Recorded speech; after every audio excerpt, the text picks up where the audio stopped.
Item ಯಾವುದೇ ಇರಲಿ try ಮಾಡಿ ಆಚಿ ಚಿಕನ್ ಮಸಾಲಾ. ಆಚಿ ಚಿಕನ್ ಮಸಾಲಾ. ನೀವು ಹೇಳೋ ಪ್ರಕಾರ ಈ ಡಬಲ್ ಮೀನಿಂಗು ಅಥವಾ ಈ ರೀತಿಯ ಕೆಟ್ಟ ಪದಗಳನ್ನು ಬಳಸೋದು ಫಸ್ಟ್ ಟೈಮ್ ಏನಲ್ಲ, ಇದು ಮೊದಲಿಂದ ಬರ್ತಾನೆ ಇದೆ. ಬಟ್ ಇದು ಯಾಕೆ ಟಾರ್ಗೆಟ್ ಅಂತ ನಾನು ಹೇಳ್ತಾ ಇರೋದು ಮೊದಲಿನಿಂದನೂ ಡಬಲ್ ಮೀನಿಂಗ್ ಅಂತ ಬರ್ತಿತ್ತು, ಅಂದರೆ ದ್ವಂದ್ವ.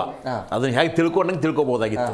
ಈಗ ನೇರವಾಗಿ single meaning sex words, single meaning. So ಅವ್ರಿಗೆ ಯಾರೇ ಕೇಳಿದ್ರು, ಚಿಕ್ಕ ಮಕ್ಕಳು ಕೇಳಿದ್ರು ಗೊತ್ತಾಗೋಗ್ಬಿಡುತ್ತೆ ಇದು ಯಾವುದನ್ನು ಕುರಿತು ಬರೆದಿದ್ದಾರೆ. ಆಯಿತಾ, ಲೈಂಗಿಕ ಕ್ರಿಯೆಗೆ ಸಂಬಂಧಪಟ್ಟಂಥ ಚಟುವಟಿಕೆಗಳು, ಕಾರ್ಯಗಳು ಏನಿದಾವಲ್ಲ ಅವುಗಳನ್ನು ನೇರವಾಗಿ ಶಬ್ದದ ಮೂಲಕ ಸರ್ಸು. ಓಕೆ, ಅದರ ನಂತರ ಏನಾಗಬೇಕು ಅಂತ ಅವ್ರು ಹೇಳ್ತಾರೆ. ಬಾಟಲ್ಲು ಉಪ್ಪಿನಕಾಯಿ ಅಂತ ಹೇಳ್ಬಿಟ್ಟು, ಅಲ್ಲ ಸ್ವಾಮಿ ಎಲ್ಲ ಆಡಿಯೋ ಕೇಳ್ತಾರಲ್ವಾ, ಅದರಲ್ಲಿ ಬಾಟ್ಲು ಉಪ್ಪಿನಕಾಯಿ ಯಾರೂ ನೋಡೋದಿಲ್ವಲ್ಲ.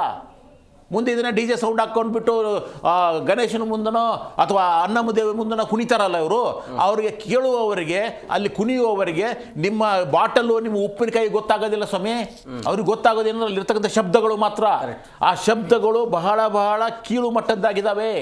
ಸೊ ಆದ್ದರಿಂದ ಮಹಿಳೆಯರನ್ನು ಅಗೌರವವಾಗಿ ಕಾಣ್ತಕ್ಕಂಥ, ಮಹಿಳೆಯರನ್ನು ಅವಾಚ್ಯ ಶಬ್ದಗಳಿಂದ ನಿಂದಿಸ್ತಕ್ಕಂಥ, ಮಹಿಳೆಯರ ಮೇಲೆ ಅಶ್ಲೀಲವಾದಂಥ ಭಾವನೆ ಮೂಡಿಸ್ತಕ್ಕಂಥ ಈ ಒಂದು ಹಾಡು, ಅಲ್ಲಿರ್ತಕ್ಕಂಥ ಪದಗಳಿದಾವಲ್ಲ, ಇವುಗಳು ಯಾವತ್ತೂ ಸಹಿತ ನಾಗರಿಕ ಸಮಾಜಕ್ಕೆ ಯೋಗ್ಯವಾಗಿರ್ತಕ್ಕಂಥದ್ದಲ್ಲ. ಆದ್ದರಿಂದ ಇವುಗಳನ್ನು ಮೊದಲೇ ಬ್ಯಾನ್ ಮಾಡಬೇಕಾಗಿತ್ತು.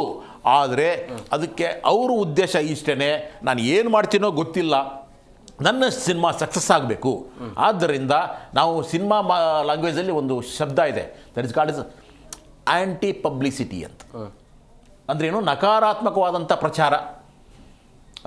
ಈ ರೀತಿಯಾದಂಥ ಪ್ರಚಾರ ಮಾಡೋದ್ರ ಮೂಲಕ ಈಗ ಅವ್ರಿಗೆ ಎಷ್ಟು ಪಬ್ಲಿಸಿಟಿ ಸಿಕ್ಕಿದೆ ಅಂದರೆ, ಅವರು 10 ಕೋಟಿ ರೂಪಾಯಿ ಖರ್ಚು ಮಾಡಿದ್ರು ಇಷ್ಟು ಪಬ್ಲಿಸಿಟಿ ಸಿಗ್ತಿರ್ಲಿಲ್ಲ. ಹೋಲ್ಡಿಂಗ್ ಹಾಕಿಲ್ಲ. ನೀವು ಪಬ್ಲಿಸಿಟಿ ಅಂತ ಹೇಳ್ತಾ ಇದ್ರಿ, ಬಟ್ ಜನ ನೋಡಕ್ಕೆ ಬರಲಿಲ್ಲ ಅಂದ್ರೆ ಏನು ಮಾಡ್ತೀರಿ? ಒಂದು ನಿಮಿಷ, ನಮ್ಮ ಜನರ ಒಳಗಡೆಗೆ ನೀವು ಏನಾದರೂ ಇವಾಗ ಯಾರು ವಿರೋಧಿಸ್ತಾರಂತಲ್ಲ, ಜನರು ಹಾಗಲ್ಲ. ಅಲ್ಲಿ ಕೆಟ್ಟದ್ದು ನೋಡಲು ಬರ್ಬೇಕಂತಾನ. ಹಿಂದೆ ನಾವೆಲ್ಲ ಚಿಕ್ಕವರಿದ್ದಾಗ ಅಥವಾ ನಾವು ಕಾಲೇಜಲ್ಲಿ ಇದ್ದಾಗ ಈ ಮಲಯಾಳಿ ಸಿನಿಮಾಗಳು ಬರೆದಿದ್ದು, ಸೆಕ್ಸ್ ಸಿನಿಮಾಗಳು, ಅರೆಬತ್ಲೆ ಸಿನಿಮಾಗಳೆಲ್ಲ ಬರ್ತಿತ್ತಲ್ವಾ. ಏನು ಕಾಲೇಜಲ್ಲಿ ಇರ್ತಕ್ಕಂಥವ್ರೆಲ್ಲರೂ ಕದ್ದು ಕದ್ದು ಹೋಗಿ ನೋಡ್ತಿದ್ರು. ಸೊ ಅದೇನು, ಕ್ಯೂರಿಯಾಸಿಟಿಗಿಂತನೂ ಮನಸ್ಸಿನ ಒಳಗಡೆ ಇರ್ತಕ್ಕಂಥ ಒಂದು ವಿಕೃತ ಭಾವನ ಮತ್ತು ಒಂದು ಕುತೂಹಲ, ಇವು ಎರಡೂ ಸೇರಿದಾಗ ಅಲ್ಲಿ ಏನಾಗುತ್ತೆ, ಅಯ್ಯೋ ನಾವು ನೋಡ್ಬಿಡೋಣ ಇದನ್ನೆಲ್ಲ, ಯಾವುದನ್ನು ಮುಚ್ಚಿಡ್ತೀವೋ ಅದನ್ನೆಲ್ಲವೂ ಸಹಿತ ನಾವು ನೋಡಬೇಕು ಅನ್ನೋ ಕುತೂಹಲ ಹುಟ್ಟುತ್ತಲ್ವಾ. ಇದೇ ಆಗಿರ್ತಕ್ಕಂಥದ್ದು ಇಲ್ಲಿಯೂ ಸಹಿತ ನೋಡಬೇಕನ್ನೋ ಕುತೂಹಲ ಹುಟ್ಟುತ್ತೆ. ಅದಕ್ಕೆ ಅವ್ರು ಏನು ಮಾಡಬೇಕು, ನಾವು ಸಭ್ಯರು ನಾವು ಹೇಳ್ತೀವಲ್ಲ, ಈ ಯಾರೂ ಸಭ್ಯರಿಲ್ಲ ಸ್ವಾಮಿ, ಇಲ್ಲಿ ಸಾಕ್ಷ್ಯಗಳಿಲ್ಲ. ಆಯಿತಾ?